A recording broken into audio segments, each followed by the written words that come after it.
Puji Tuhan, Shalom saudara-saudara yang dikasihi oleh Tuhan Kristus. Pujian ini menyatakan bahwa hanya Tuhan, Anak Domba Allah itu yang telah mati, yang bangkit kembali, yang layak kita sembah, dan hanya Dia yang layak menerima pujian dan kemuliaan dulu, sekarang, sampai selama-lamanya. Saudara, mari kita merenungkan firman Tuhan kembali. Pada kesempatan yang berbahagia ini, kita akan membuka Alkitab kita dalam Wahyu pasal 2 ayat yang pertama. Wahyu pasal yang kedua ayat yang pertama, demikian firman Tuhan. Kepada jemaat di Efesus, tuliskanlah kepada malaikat jemaat di Efesus. Inilah firman dari Dia yang memegang ketujuh bintang itu di tangan kanannya dan berjalan di antara ketujuh kaki dian emas itu. Saudara yang dikasihi oleh Tuhan Kristus, ya, pewahyuan surat pertama kepada 7 jemaat dimulai dari surat kepada jemaat di Efesus.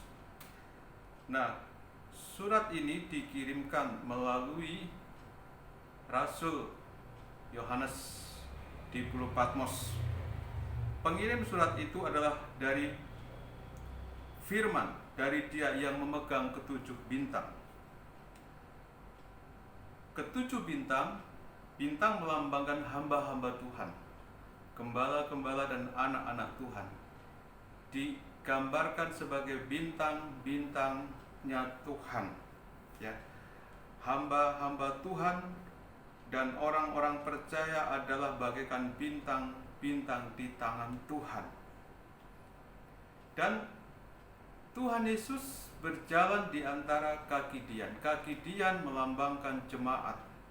Jadi Tuhan Yesus berjalan, ya, di tengah-tengah jemaat, di tengah-tengah gereja Tuhan di dunia ini. Saudara, setiap surat, ketujuh surat kepada ketujuh jemaat, ya, di Asia Kecil melambangkan gereja Tuhan pada umumnya dari masa ke masa dan mewakili, ya, ciri-ciri gereja Tuhan di akhir zaman ini juga.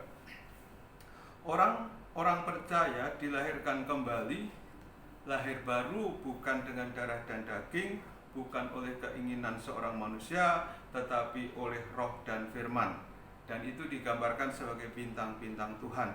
Di dalam Yohanes 1 ayat 12-13, tetapi semua orang yang menerimanya diberinya kuasa supaya menjadi anak-anak Allah, yaitu mereka yang percaya dalam namanya. Ya, orang-orang yang diperanakkan bukan dari darah atau daging, bukan pula secara jasmani oleh keinginan seorang laki-laki, melainkan dari Allah. Jadi orang percaya sama dengan digambarkan dengan bintang-bintangnya Allah. Jadi renungan kita pada saat ini, hari ini, mengambil tema menjadi bintang-bintangnya Tuhan. Ya. Ibrani pasal 11 ayat 12, ya, di situ digambarkan, itulah sebabnya maka dari satu orang, malahan dari orang yang telah mati pucuk, terpancar keturunan besar seperti bintang di langit dan seperti pasir di tepi laut yang tidak terhitung banyaknya. Berbicara mengenai keturunan Ibrahim. Keturunan Abraham, ya, ada dua, yaitu seperti bintang-bintang di langit dan seperti pasir di laut. Seperti pasir di laut adalah keturunan Abraham secara jasmani, tetapi seperti bintang-bintang di langit, ya, itu keturunan Abraham secara iman. Orang yang percaya, ya, walaupun tidak ada alasan untuk berharap, tapi dia tetap berharap, tetap percaya walaupun tidak mengerti, tidak tahu, tetapi dia mempercayai apa yang menjadi firman Tuhan yang dia katakan, maka dia mewarisi menjadi anak Abraham bagaikan bintang-bintang di langit. Nah, saudara yang dikasihi oleh Tuhan Kristus, kita melihat bahwa bintang itu harus memancarkan sinar, ya, memancarkan sinarnya di dalam dunia. Seperti ada di dalam, tertulis di dalam Filipi pasal 2 ayat 12 sampai 15. Hai saudara-saudaraku yang kekasih, kamu senantiasa taat, karena itu tetaplah kerjakan keselamatanmu dengan takut dan gentar, bukan saja pada waktu aku masih hadir, tetapi terlebih pula sekarang waktu aku tidak hadir. Karena Allah yang mengerjakan di dalam kamu baik kemauan maupun pekerjaan menurut kerelaannya, lakukanlah segala sesuatu dengan tidak bersungut-sungut dan berbantah-bantahan, supaya kamu tidak beraib dan tidak bernoda sebagai anak-anak Allah yang tidak tercela di tengah-tengah angkatan yang bengkok hatinya dan yang sesat ini, sehingga kamu bercahaya di antara mereka seperti bintang-bintang di dunia. Saudara yang dikasihi oleh Tuhan Kristus, kita dijadikan orang percaya, anak-anak Allah yang maha tinggi, bagaikan bintang-bintang. Tetapi bintang-bintang itu harus bersinar di tengah-tengah kegelapan, di tengah-tengah angkatan yang bengkok hatinya. Kenapa? Bengkok hatinya mengalami kegelapan, orang-orang yang tidak peduli tentang agama, orang-orang yang tidak peduli tentang Tuhan, orang-orang yang tidak peduli pada firman Tuhan, tidak pedulikan tentang kasih. Itu adalah orang yang bengkok hatinya, yang hidupnya tidak menuruti jalan Tuhan. Maka kita yang sudah dipanggil, sudah dipilih, harus memancarkan terang, harus memancarkan sinarnya, supaya mereka yang di dalam kegelapan itu boleh beralih dari kegelapan kepada terangnya yang ajaib. Saudara yang dikasihi oleh Tuhan Kristus, bintang itu, ya, dipegang oleh Tuhan. Kehidupan orang percaya, kehidupan hamba-hamba Tuhan itu ada di tangan Tuhan, dipegang oleh Tuhan, ya. Hamba Tuhan dan jemaat ada di dalam genggaman tangan Tuhan. Mengapa memegang ketujuh bintang? Ya, saudaraku, angka 7 itu angka kesempurnaan, angka keseluruhan, angka kegenapan segalanya. Maka Tuhan yang memegang kegenapan seluruh gerejanya, seluruh jemaatnya, dari masa ke masa sampai kedatangannya yang kedua kali, Tuhan pegang itu bintang, ya. Mengapa harus dipegang? Ya, yang pertama alasannya agar tidak keluar dari porosnya, tidak keluar daripada, ya, lingkarannya, ya. Saudara, kita lihat di dalam Yudas pasal 1 ayat 13, ya. Mereka bagaikan ombak laut yang ganas, yang membuihkan keaiban mereka sendiri. Mereka bagaikan bintang-bintang yang baginya telah tersedia tempat di dunia kekelaman untuk selama-lamanya, ya. Dalam terjemahan yang lain, bagaikan bintang-bintang yang keluar dari porosnya. Saudara, orang yang sudah percaya, sudah dipanggil, dipilih oleh Tuhan, tetapi hidup hanya menuruti kedagingan, keduniawian, itu seperti bintang yang keluar dari porosnya, keluar dari jalurnya. Nah, orang yang keluar dari jalurnya, dari porosnya, dari genggaman Tuhan, dia akan jatuh, ya. Dia akan keluar dan menjadi bintang-bintang yang liar, ya. Seperti apa saudaraku? Yaitu mereka yang hidup di dalam kegelapan, yang hidup menurut ukurannya sendiri, menurut kemauannya sendiri, ya, segala sesuatu diukur dari pikiran dan hatinya, tetapi tidak sesuai dengan firman Tuhan. Dan Yudas, ya, saudara Tuhan Yesus Kristus, menulis surat bahwa orang-orang yang mengucapkan nubuat-nubuat palsu, yang meramalkan sesuatu yang palsu, yang tidak sesuai dengan firman Tuhan, orang-orang yang tidak mengasihi seperti kasihnya Tuhan, mereka itu, ya, adalah aib mereka sendiri. Mereka bagaikan bintang-bintang yang keluar dari porosnya, saudaraku. Kita melihat di dalam Alkitab ada bintang biduk, ya. Di dalam Ayub pasal 38 ayat 31 sampai 32 terjemahan baru, dapatkah engkau memberkas ikatan bintang kartika dan membuka belenggu bintang pelatik? Dapatkah engkau menerbitkan mitakul burut pada waktunya dan memimpin bintang biduk dengan pengiring-pengiringnya? Jadi saudaraku, di dalam hal ini saudaraku seperti mintakul burut, yaitu bintang. Bintang-bintang ada rasinya, tetapi kalau keluar dari rasinya dia akan hancur karena gesekan gravitasi yang ada di alam semesta ini. Demikian juga kalau kita keluar dari jalurnya Tuhan, ya, kita bisa hancur karena gesekan daripada dunia ini dan dunia roh, sehingga kita tidak mengalami yang namanya ketenangan, tidak mengalami namanya damai sejahtera. Akhirnya hidup kita tidak bersinar, tidak menjadi berkat, karena kita menjadi bintang yang keluar dari porosnya. Saudara yang dikasihi oleh Tuhan Kristus, Hakim-Hakim pasal 5 ayat 20, dari langit berperang bintang-bintang, dari peredarannya mereka memerangi Sisera. Artinya panggilan orang percaya harus tetap pada porosnya, pada panggilannya. Dalam kasus Sisera berbicara Yael, seorang perempuan yang membunuh Sisera, musuh orang Israel. Jadi saudaraku yang dikasihi oleh Tuhan Kristus, bintang-bintang diperhadapkan dengan peperangan, ya, yaitu peperangan pergumulan di dalam diri sendiri, ya, antara kita mau menyukakan hati Tuhan atau kita memuaskan diri sendiri dengan keinginan duniawi, ya. Jadi saudaraku, kita menjadi bintang-bintang tetap harus tinggal di porosnya supaya kita menang dalam peperangan.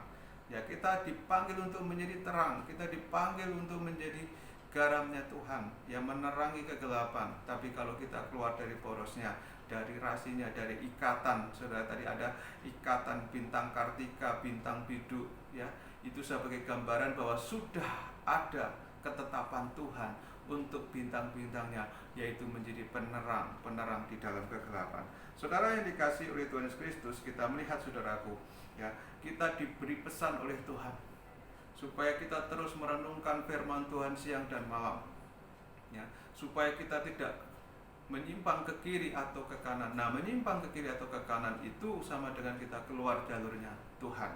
Kita lihat Yosua pasal 1 ayat yang ke-7, saudara yang kasih, dan 8. Hanya kuatkanlah dan teguhkanlah hatimu dengan sungguh-sungguh, bertindaklah hati-hati sesuai dengan seluruh hukum yang telah diperintahkan kepadamu oleh hambaku Musa.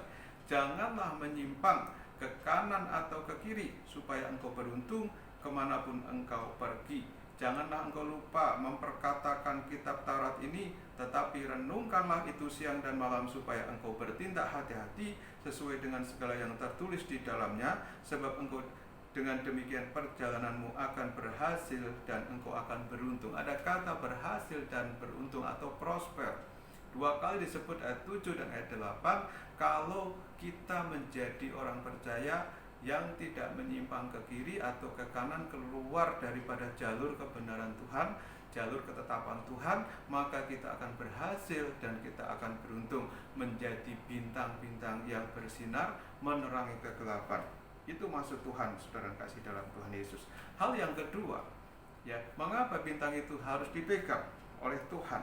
Hal yang kedua adalah agar bintang itu tidak jatuh. Ya, kalau tadi keluar dari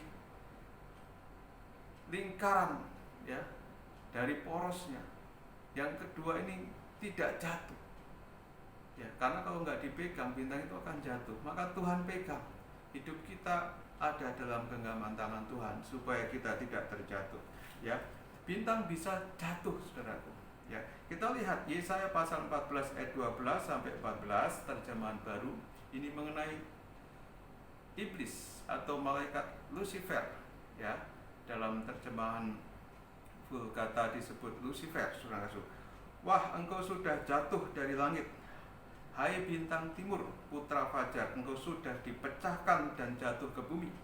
Hai yang mengalahkan bangsa-bangsa, engkau yang tadinya berkata dalam hatimu, aku hendak naik ke langit, aku hendak mendirikan tahtaku mengatasi bintang-bintang Allah, dan aku hendak duduk di atas bukit pertemuan jauh di sebelah utara, aku hendak naik mengatasi ketinggian awan-awan, hendak menyamai yang maha tinggi. Saudaraku yang dikasihi oleh Tuhan Kristus, sebelumnya Lucifer adalah malaikat penyembah Tuhan, pemimpin pujian, pemimpin paduan suara surgawi yang setiap tingkah langkahnya, ya, perjalanannya, kehidupannya mengalunkan puji-pujian penyembahan kepada Tuhan, dan dia menjadi bintang timur, putra fajar, ya. Tetapi saudaraku, akhirnya bintang timur putra fajar itu, saudara kasih, ya, ini bukan Tuhan Yesus loh, karena Tuhan Yesus adalah bintang timur putra fajar juga, tetapi ini bintang timur putra fajar, ya, yang jatuh, yang dipecahkan adalah setan atau iblis, saudaraku. Dia tadinya malaikat Tuhan, jadi Tuhan gak pernah menciptakan iblis, tapi Tuhan menciptakan malaikat pemuji menyembah Tuhan, tapi yang pada akhirnya dia tertarik untuk menyamai yang maha tinggi. Ada 5 keinginan, ya, 5 kehendak, ya, yang menyebabkan bintang itu jatuh dan dipecahkan ke bumi. Yang pertama, saudara kasih dalam Tuhan, dikatakan aku hendak naik ke langit, ya. Yang kedua, aku hendak mendirikan tahtaku mengatasi bintang-bintang Allah, ya. Aku hendak dan aku hendak duduk di atas bukit pertemuan jauh di sebelah utara. Aku hendak naik mengatasi ketinggian awan-awan. Aku hendak menyamai yang maha tinggi, ya. 5 hal tadi, saudaraku. Ya, aku hendak naik ke langit, artinya cari nama, cari popularitas, ya. Saudara, kita dipanggil oleh Tuhan bukan untuk terkenal, untuk populer, tapi untuk berkenan, ya, saudaraku. Ada banyak orang melakukan hal-hal yang baik, tapi bukan didasarkan oleh kasih, hanya supaya bisa dilihat orang, saudara kasih. Ya, beberapa waktu yang lalu saya dikirimin sebuah foto dari seorang pendeta di sekitar Medan Satria, di mana saya tinggal, Bekasi Barat, saudara. Foto itu mengatakan bahwa tinggalkan kameramu ketika kamu, ya, mau memberkati orang lain. Artinya apa, saudaraku? Ya, kenapa banyak orang, ya, memberi tetapi dipublikasikan, dipoto dan sebagainya? Tidak salah memang, tetapi saudaraku, foto itu benar, saudaraku. Saya telah renungkan, benar, ya. Memang tidak semua tujuannya untuk mencari nama, tapi kebanyakan mereka mencari nama bahwa mereka, saudaraku, sudah berbuat kebaikan, dan orang seperti ini sudah menerima upahnya, saudaraku. Karena upahnya apa? Upahnya pujian. Dikatakan di situ, aku hendak mendirikan tahtaku di langit mengatasi bintang-bintang Allah, artinya mengatasi semua anak-anak Tuhan, semua anak-anak Allah. Saudaraku, di bumi dan di surga, para malaikat harus tunduk, harus lebih rendah. Dia mau lebih tinggi derajatnya, mau dipuji, mau menyembah, ya, orang lain mau supaya dia disembah, diagungkan, saudaraku. Dan itu mencari nama, ya. Kehancuran Menara Babel adalah mereka mau mendirikan, ya, menara sampai ke langit, dan marilah kita mencari nama, saudara. Ya, pada musim pandemik ini, saudaraku, banyak orang mengambil kesempatan untuk apa? Cari nama, saudara, cari nama. Dan Tuhan berkata bahwa kamu sudah mendapatkan upahmu, di sana nggak dapat apa-apa. Yang cari nama, yang masih doyan pujian, doyan jempol, saudaraku, pengen dijempolin, wah kamu hebat, ya, kamu tuh luar biasa, ya, kamu nggak seperti yang lain, ya, kamu tuh pemberi, ya, kamu tuh hebat, kamu tuh tidak seperti yang lain mah rendah, nggak ada apa-apanya, kamu yang lebih tinggi. Nah, itu baru bangga, saudaraku. Ingat, Tuhan tidak pernah mengajarkan seperti itu. Bahkan di dalam Matius 6 pasal yang kedua atau ketiga, saudaraku, dikatakan bila engkau memberi dengan tangan kirimu, jangan tahu tangan kananmu, atau memberi dengan tangan kananmu, jangan tahu tangan kirimu. Artinya apa, saudaraku? Bahwa kita memberi ya dengan diam-diam, sehingga hanya Bapa yang tahu. Lalu Bapa yang akan memberkati, yang akan memuji ya apa yang kita lakukan. Maka Tuhan katakan apa? Baik sekali hai hambaku, perbuatanmu hai hambaku, maka engkau akan masuk dalam kebahagiaan Tuhanmu. Saudara yang dikasihi oleh Tuhan Kristus, di situ dikatakan bahwa aku hendak duduk di atas bukit pertemuan. Bukit pertemuan itu adalah miliknya Tuhan.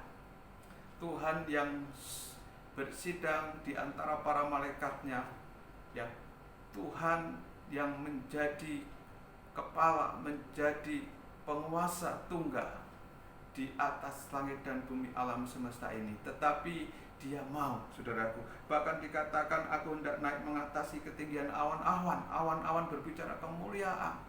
Ya, Dia tidak mau kemuliaannya lebih rendah dari yang lain. Dia ingin yang lebih tinggi, dimuliakan lebih tinggi, diagungkan bila perlu. Lalu dikatakan aku hendak menyamai yang maha tinggi. Saudara, sudah banyak, begitu banyak saudaraku, orang-orang yang begitu berhasil, begitu tenang, bahkan itu merambat kepada gereja Tuhan. Ya, mereka seolah-olah menjadi bosnya. Mereka lupa bahwa gereja Tuhan, ya, jemaat Tuhan bukan milik, tetapi dia hanya penilik, saudaraku. Maka disebut penilik jemaat atau diaken jemaat, bukan pemilik. Saudara kasih, saya selama melayani Tuhan, saya tidak merasa memiliki, tapi saya hanya seorang penilik. Kita hanyalah pengelola, saudaraku. Kalau kita mengelola, saudara, ya, itu bukan milik kita, tapi milik bos kita yang lebih tinggi. Nah, orang-orang yang seperti ini, dia akan jatuh. Dia akan jatuh, saudaraku. Walaupun mungkin masih dalam pelayanan, tetapi sebenarnya sudah jatuh, sudah dipecahkan, saudara kasih. Dan hukumannya sudah ditetapkan. Ya, iblis hukumannya sudah ditetapkan. Mereka akan dilempar ke bumi. Ya, dan ayat-ayat sebelumnya dalam Yesaya pasal 14 ya, ayat yang 11 ya, bahwa ulat-ulat menjadi lapik tidurmu, ulatnya tidak pernah mati di dalam neraka yang kekal selama-lamanya. Saudara yang dikasihi oleh Tuhan Kristus, kita melihat saudaraku, Lukas pasal 10 ayat 17 sampai 18. Kemudian ke-70 murid itu kembali dengan gembira dan berkata, Tuhan, juga setan-setan takluk kepada kami demi namamu. Lalu kata Yesus kepada mereka, aku melihat iblis jatuh seperti kilat dari langit. Saudara yang dikasihi oleh Tuhan Kristus, ya. Jadi kita melihat bahwa iblis sudah dijatuhkan. Tetapi orang-orang harus tetap hati-hati. Orang-orangnya Tuhan, ya, miliknya Tuhan harus hati-hati, harus tetap percaya dan teguh berdiri, supaya dia tidak jatuh dalam dosa apa? Kesombongan, ya, kehendak daging, keangkuhan hidup, saudara, keinginan mata, ya kan, saudara. Aku hendak menyamai yang maha tinggi, pengen dipuji, pengen disembah, pengen menjadi Tuhan. Saudara, Tuhan tidak pernah mengatakan ini aku, maka engkau harus sembah aku. Ya, saudara, ada banyak orang berkata, aku nih loh, aku nih hebat, ya, kamu harus tunduk kepadaku. Saudara, ya, dan ironisnya itu sering, ya, dilakukan oleh yang namanya pendeta-pendeta. Saya melihat begitu banyak pendeta yang merendahkan hamba-hamba Tuhan lainnya. Ya, mereka seolah-olah menjadi bosnya, menjadi pemiliknya. Ya, saudara, maka saudaraku, kalau gereja Tuhan dipimpin orang-orang seperti ini, saudara kasih, sangat berbahaya. Gereja Tuhan harus dipimpin dengan orang yang rendah hati, orang yang melayani. Kenapa, saudaraku? Karena barang siapa ingin menjadi besar, hendaklah jadi pelayan. Saudara, itu cara Tuhan, itu jalan Tuhan. Kalau jalan setan, ya, dia akan memakai segala cara untuk membuat tujuannya berhasil, sehingga dia mendapat pengakuan dunia bahwa dia yang nomor satu. Itu sangat bahaya, saudara kasih. Ya, jadi bintang-bintang pun bisa jatuh. Ya, hamba Tuhan, pendeta-pendeta bisa jatuh dengan kesombongannya, dengan keangkuhannya. Bukan hanya sombong dengan kemampuannya, keandalannya, ya, memberitakan Injil, berkhotbah, memimpin pujian dan lain sebagainya. Saudara yang dikasihi Tuhan Yesus, ya, sombong rohani nggak kelihatan, lebih berbahaya dari sombong beneran. Ya, sombong rohani saudaraku nggak kelihatan, lebih bahaya saudara, karena orang mungkin nggak bisa negur orang yang lain ya, yang jadi anak buah jemaat semua udah amin amin amin, apa kata pendeta itu udah amin saudaraku, tanpa lagi ya mencerna memahami firman Tuhan pribadi lepas pribadi ya. Jadi saudara yang dikasih oleh Tuhan Yesus, keangkuhan pengen dipuji, pengen diakui sebagai orang yang terbesar ya, iri dengki dengan otoritas yang ada di atasnya, itulah bintang timur, sebutan untuk Lucifer ya, kepala pemimpin pujian di surga yang sombong dan akhirnya jatuh. 1 Korintus 10 ayat 12, sebab itu siapa yang menyangka bahwa ia teguh berdiri, hati-hatilah supaya ia jangan jatuh. Orang yang sombong rohani adalah makanan empuk iblis untuk dijatuhkan ya. Nah, kalau orang sudah jatuh sama dengan orang yang sudah murtad, karena murtad artinya seperti buah jatuh dari tangkainya saudara, nggak bisa disambung lagi, meskipun bisa dilem tapi sudah tidak bisa melekat ya, menjadi satu dengan pokoknya. Saudara, kita lihat Ibrani pasal 3 ayat yang ke-12 ya. Ibrani pasal 3 ayat 12 dikatakan, waspadalah hai saudara-saudara, supaya di antara kamu jangan terdapat orang yang hatinya jahat dan yang tidak percaya oleh karena ia murtad dari Allah yang hidup. Saudaraku, orang yang murtad sama dengan orang yang jatuh ya. Orang yang sudah merasakan kasih karunia Tuhan tetapi yang murtad ya, tidak mungkin lagi diperbaharui ya, tidak mungkin lagi diberikan kesempatan. Kenapa? Karena dia sudah jatuh. Seperti buah itu sudah jatuh. Saudara, buah sudah jatuh, tidak bisa nempel lagi ke tangkainya. Bisa aja saudara lem, tapi nggak bisa lagi menyerap nutrisi dari dalamnya ya, sehingga pada akhirnya buah itu akan busuk saudaraku. Nah, kita melihat saudaraku ya, karena apa saudara? Karena orang yang sudah percaya, sudah bertobat, tapi menyalibkan Tuhan Yesus yang kedua kali ya. Sekarang ini banyak saudara yang kasih dalam Tuhan Yesus, orang-orang yang akhirnya jadi mualaf ya. Tahu mualaf? Berpindah agama dari agama lain kepada agama Islam misalnya saudara. Lalu saudara yang dikasih oleh Tuhan Yesus Kristus, ada mualaf center. Nah, orang-orang itu saudaraku sudah mempermalukan dan menyalibkan Tuhan Yesus Kristus yang kedua kali. Mereka dengan bangganya saudara, mereka dengan bangganya menjelek-jelekan, menghujat, bukan hanya menghina, menghujat nama Kristus yang kedua kali.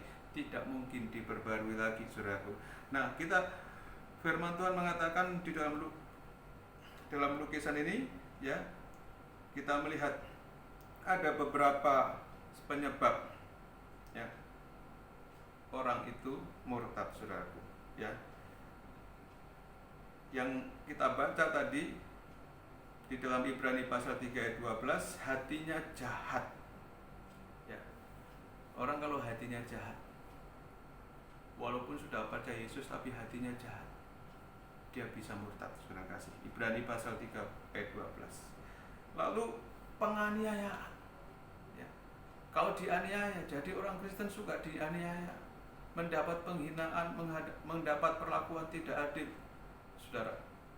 Bahkan mungkin dari seorang hamba Tuhan sekalipun, dari atasannya yang di dalam hatinya dia anggap jadi panutan tapi tidak jadi panutan ya. Dia teraniaya, dia susah, jadi anak Tuhan susah ya. Karena kalau jadi anak Tuhan ya, jualan makanan nggak laku misalnya, karena lingkungannya bukan anak Tuhan, dianggap haram dan lain sebagainya. Akhirnya daripada susah hidupnya, lebih baik dia menjadi seperti mereka. Dan akhirnya apa saudara kasih? Mereka meninggalkan Tuhan ya.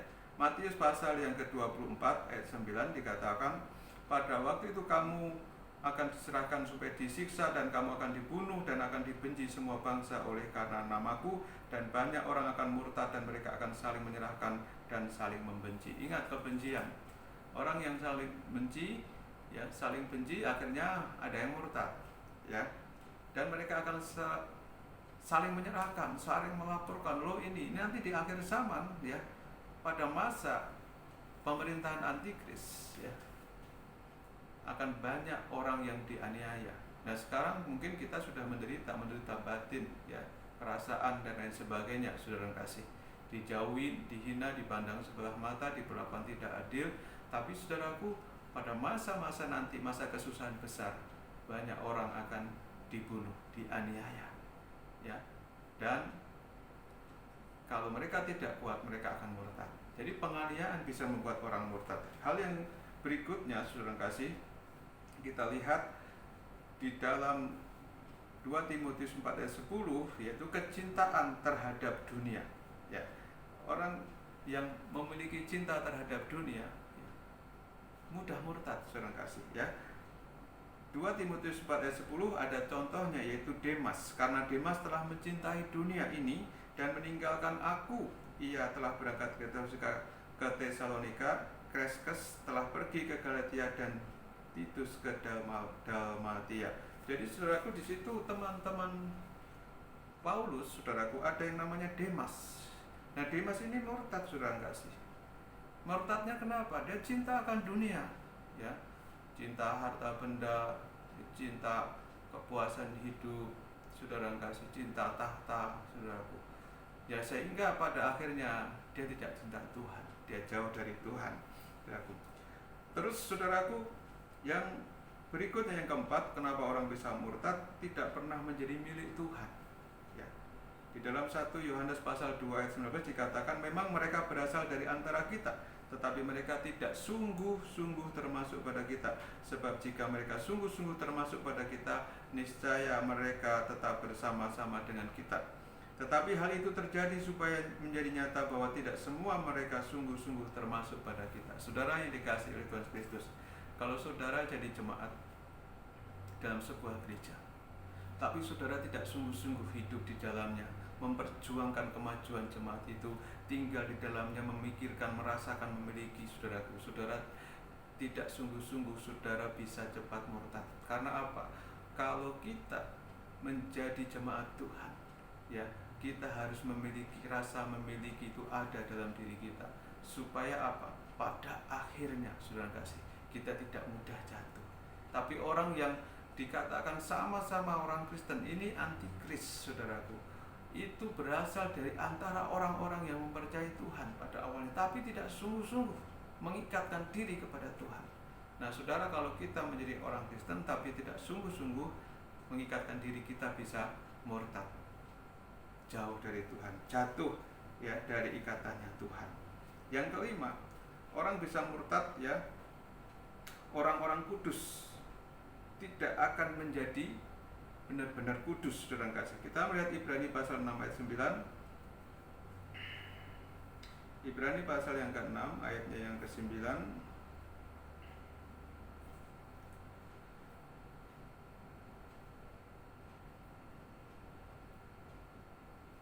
Dikatakan, tetapi hai saudara-saudaraku yang kekasih, sekalipun kami berkata demikian tentang kamu, kami yakin bahwa kamu memiliki sesuatu yang lebih baik yang mengandung keselamatan. Ibrani 10 ayat 39 dikatakan, tetapi kita bukanlah orang-orang yang mengundurkan diri dan binasa, tetapi orang-orang yang percaya dan yang beroleh hidup. Jadi saudaraku yang dikasihi oleh Tuhan Yesus Kristus, orang-orang bisa murtad, orang-orang ini karena tidak benar-benar hidup dan dalam kekudusan dan memiliki keselamatan. Mereka hanya ikut-ikutan, mereka hanya ikut beribadah, bersekutu, tetapi tidak memiliki keselamatan. Ya, mereka menyanyiakan hak kesulungan, ya, menganggap remeh hak kesulungan, ya, seperti Esau dan seperti si sulung dalam Lukas pasal 15, anak yang terhilang. Dia menjadi anak yang sulung tapi merasa tidak memiliki. Jadi saudara yang dikasihi oleh Tuhan Kristus, kita itu memiliki Tuhan, memiliki segalanya. Mungkin kita tidak punya apa-apa sekarang ini, ya, dibanding yang lain.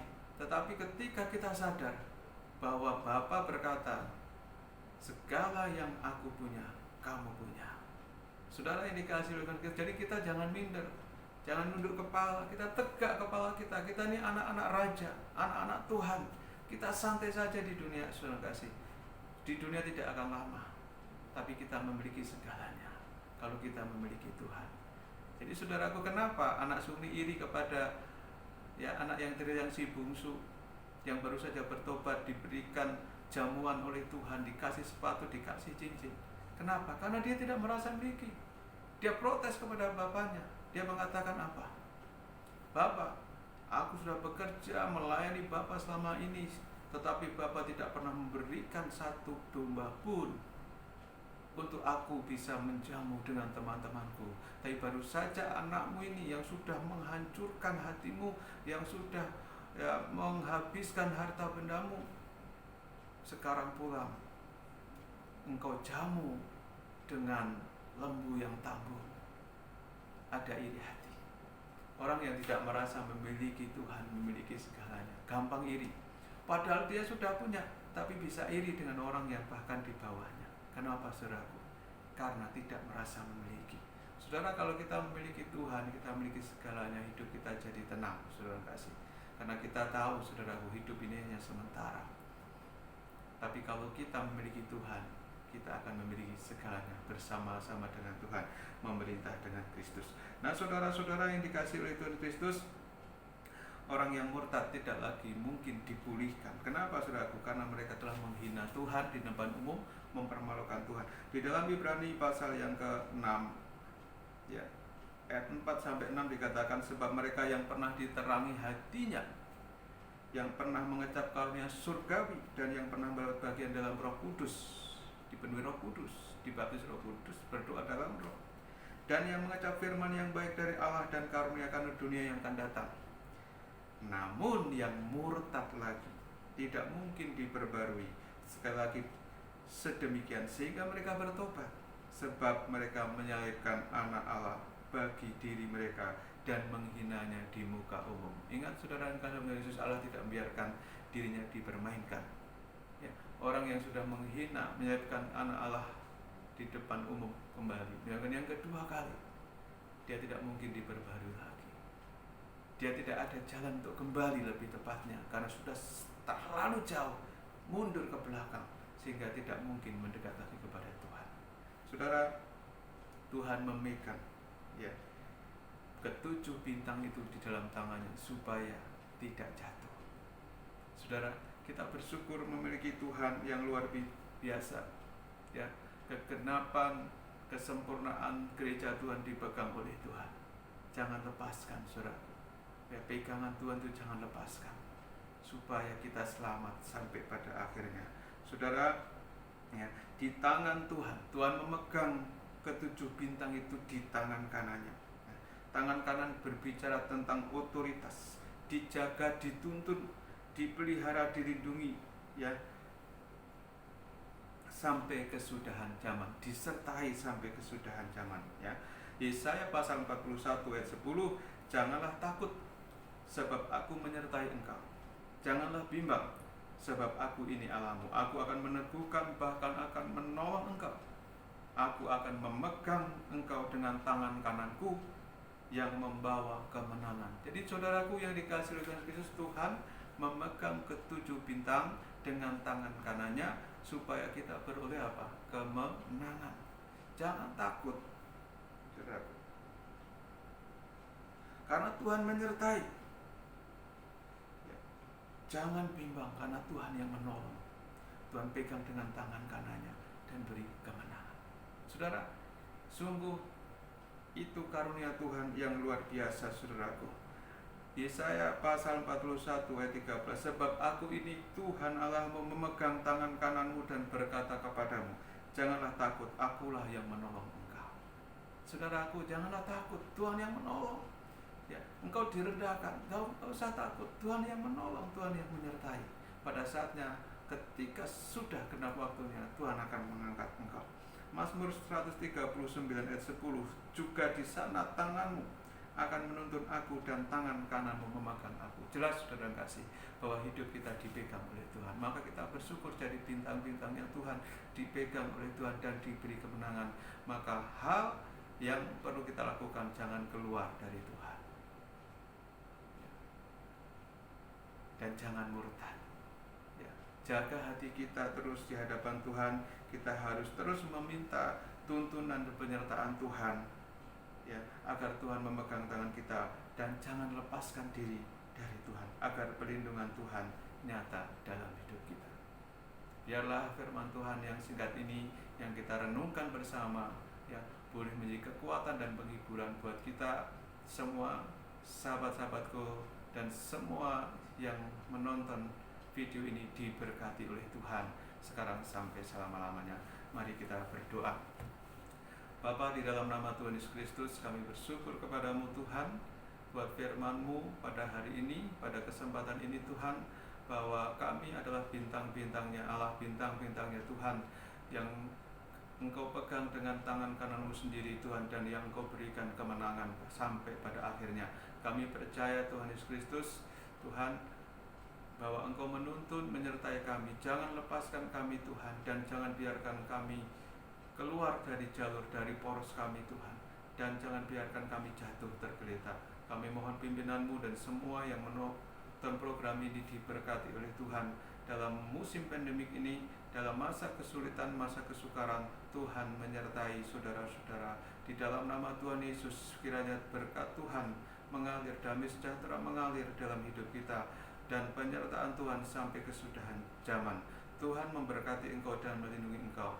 Tuhan menyinari engkau dengan wajah-Nya dan beri engkau kasih karunia.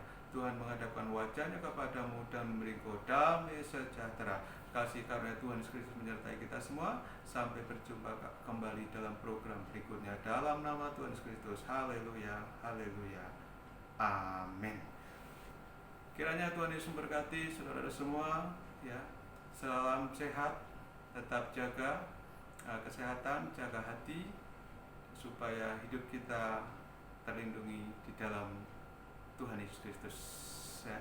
Jangan lupa membaca atau mendengar, merenungkan firman Tuhan, melakukan dan menyaksikannya ya dalam kehidupan kita sehari-hari. Tuhan Yesus memberkati.